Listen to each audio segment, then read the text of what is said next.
Okay.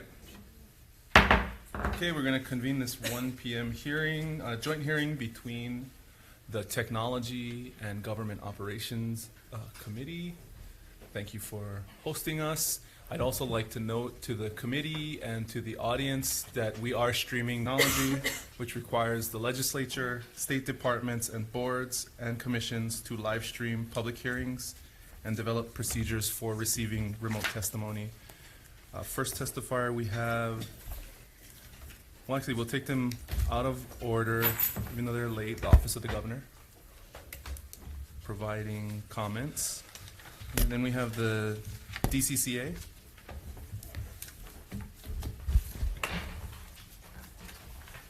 Good afternoon, Chairs Keohokalole and Thielen, and members of the committee. Charlene Tamanaha, Licensing Administrator of the Department of Commerce, Professional Vocational Licensing Division. The department appreciates the intent of this bill, which will increase public access, but have concerns about the operational and personnel costs associated with sections 2 and 3.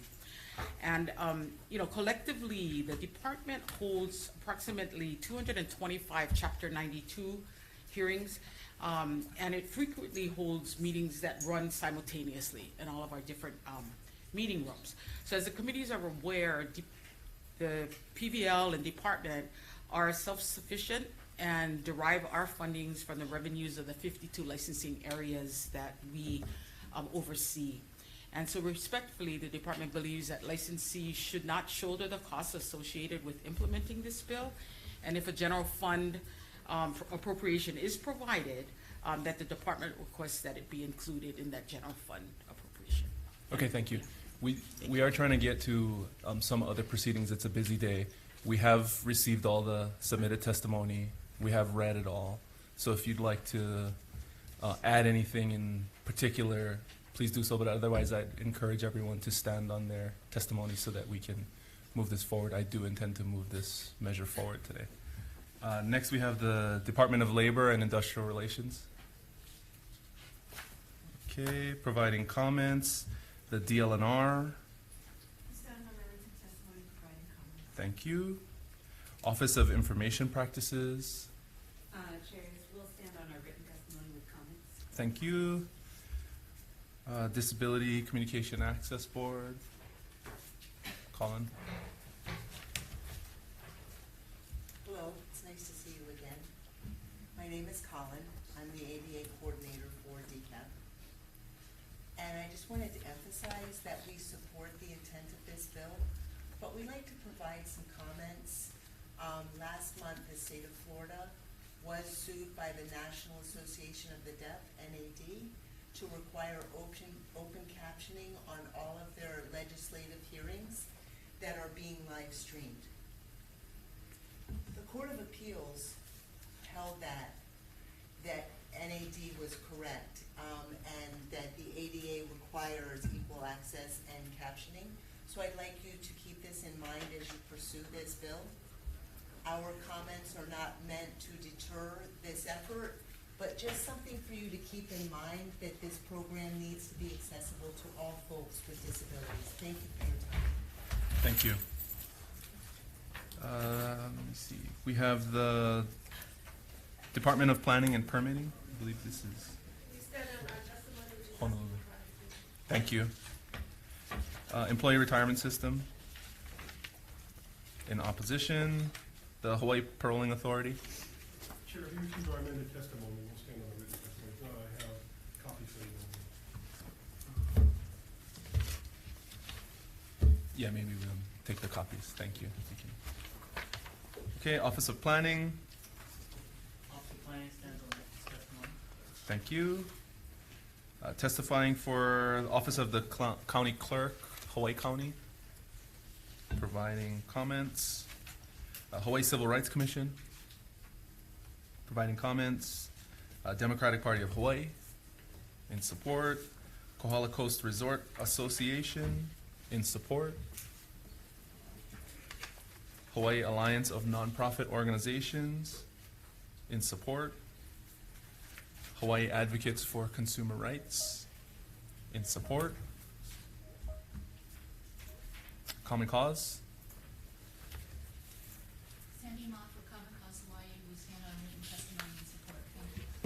you. Pono Hawaii Initiative, in support. Indivisible Hawaii, in support. We have a number of individual testifiers, 1, 2, 3, 4, 5, 7 providing testimony in support, and 1 providing comments. Is there anyone else who would like to testify on this measure? Seeing none, members, questions?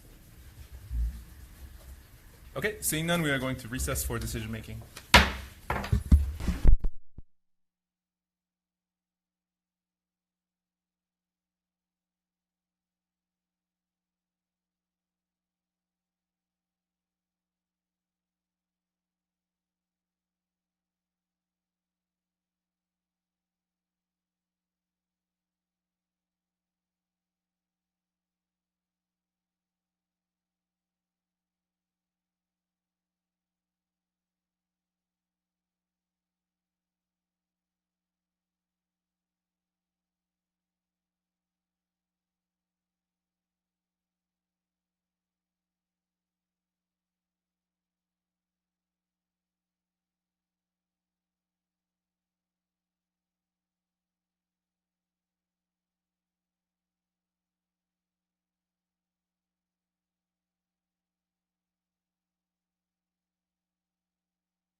Okay, so my intention is to move out this measure,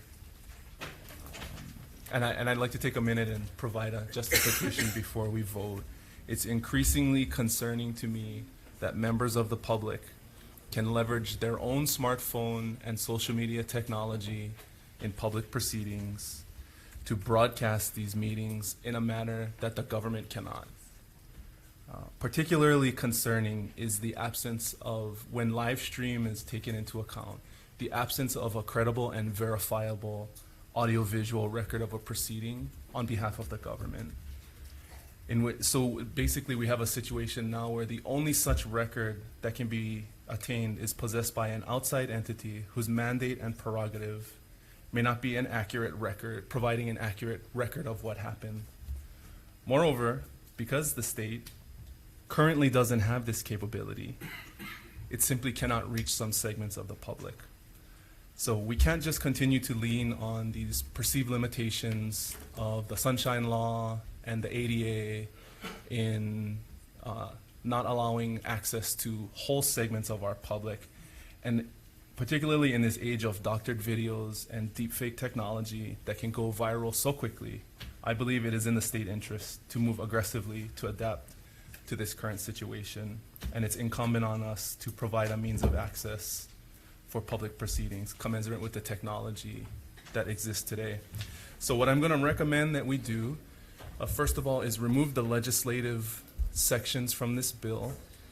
House Bill 1153 moved out of WHAM this morning, and that requires the legislature to do the same thing. And as you can tell from this proceeding, we've been working for the last year and a half in the legislature to provide this technology, as long as DCAB doesn't sue us before we get it all figured out.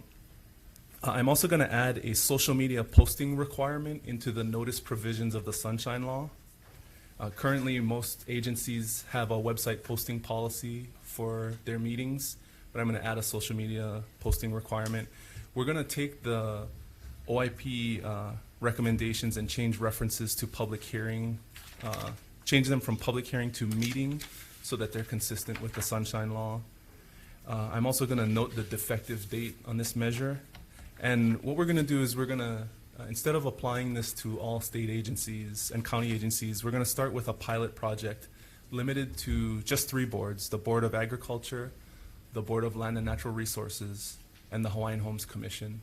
And the reason we decided on these boards is because they are larger entities that have better capability to implement this transition, and they attract a lot of public notice already, taking into account some of the concerns of some of the other agencies.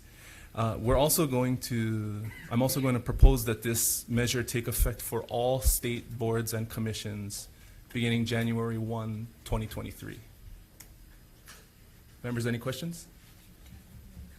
Sure. So I just wanted to say, because I noted the testimony that we got from a lot of departments with significant concerns about the burden of doing this.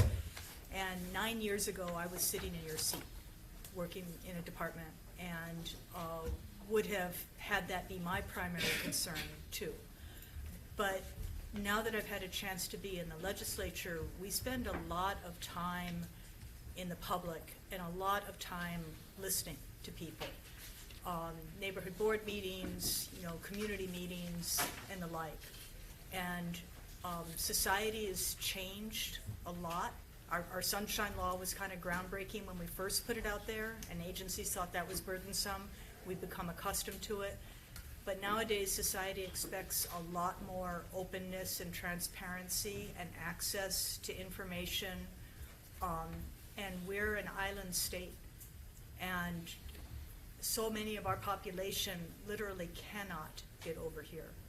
And what we may view, like in DCCA, as a small regulatory board may be something that is critically important to somebody who can't get to that area, because they live on the neighbor islands or rural Oahu, or because they have some disability, that's their livelihood. And it's significantly important to them. We've lost a lot of trust in government, and I think this is one way that we can start to get the trust back and the support back for all the hard work that I know that you folks do in these agencies. So while it is an additional task on your plates that are already overburdened, I think this is a really, really important one. So I think it's a good start that the lead chair has suggested to take the 3 boards that are used to having public meetings and pretty much have one step already going forward to have greater access. And then those 3 boards or commissions can provide guidance and technical support as the other ones begin to follow. Untold riches await whoever can figure this out. Any other comments or concerns? Okay. Technology Committee, the recommendation is to move SB 62 SD1 with amendments. Chair votes aye. Senator English excused, Moriwaki aye, Senator Wakai, Yes. and Senator Favela. All right. And for the Committee on Government Operations is same recommendation. Okay, Chair's recommendation for the Committee on Government Operations to pass SB 62, Senate Draft 2 with amendments. Chair Thielen. Aye. Vice Chair goes aye. Senator Baker is excused. Senator Kanuha. Aye. Senator Favela. All right. Measure is adopted, Madam Chair. Thank you. Thank you very much. We are adjourned.